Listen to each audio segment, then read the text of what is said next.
Sila pala ang ilang sikat na artista noon na napabalitang di umano naghihirap na.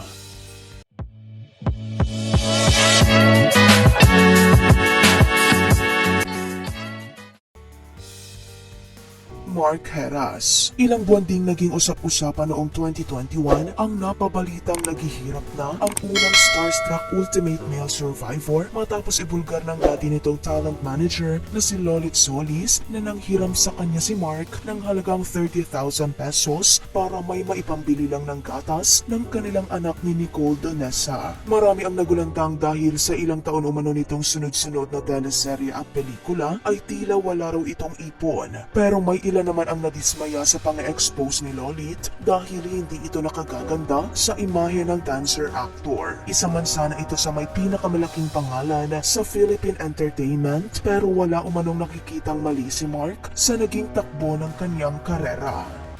Gina Pareño. Duga ang naging dahilan sa paghina ng sanay matagumpay na showbiz career ng veteranang aktres. Isa na marahil sa Gina sa mga artistang ilang dekadang namayagpag sa industriya, subalit naglaho ito ng parang bula matapos malulong sa ipinagbabawal na gamot. Sa kabila nito, napagtagumpayan niya ito sa pamamagitan ng pagpaparehab sa tulong ng malalapit na tao. Kaya naman sa isang panayam taong 2022, emosyonal nitong nabanggit ang kasabikan sa pag-arte at nanawagan na sana'y mabigyan pa siya ng proyekto. Ikinalungkot din ito na para umanong wala nang nagmamahal sa kanya dahil hindi na siya nakakaarte sa harap ng kamera.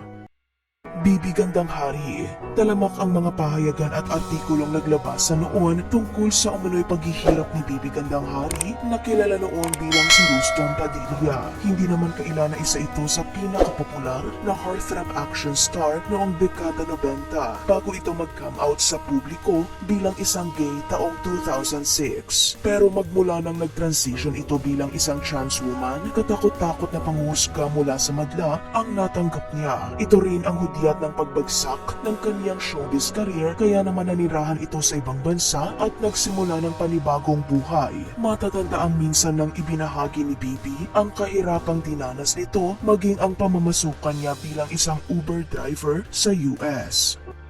Mystica.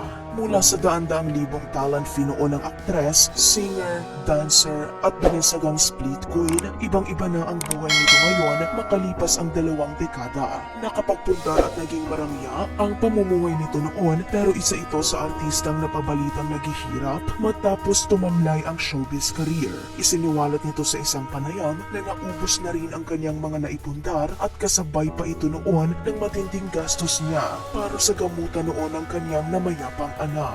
Dahil dito, pinasok ng aktres ang pagtitinda ng mga ulam at pag-online business. Matatanda ang naging kontrobersyal din ang pananawagan nito taong 2018 na sana raw ay mabigyan siya ng proyekto.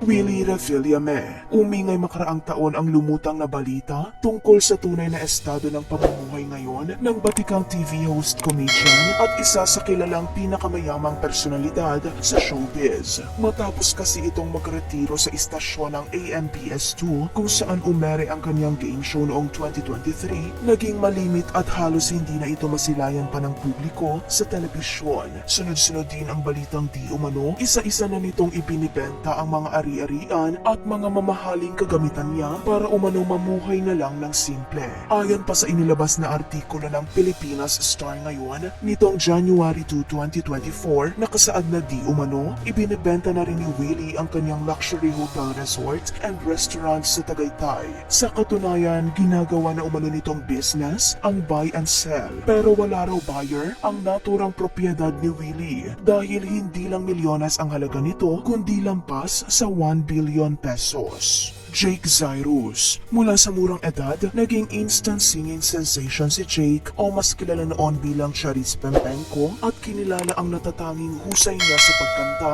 kaya't binansagan siyang the most talented girl in the world. Dahil sa world-class na kasikatan, maraming oportunidad ang natanggap nito kaya't paniguradong sa musmos na gulang pa lang ay milyones na ang kinita nito. Pero kalaunan ay bumagsak ang kanyang singing career matapos ang naging transition niya bilang isang trans man. Hindi pa rin maayos ang relasyon nito sa kanyang pamilya at napabalitang di umano nag-flop o nilangaw ang makaraang concert nito sa Amerika kung saan siya ngayon naninirahan.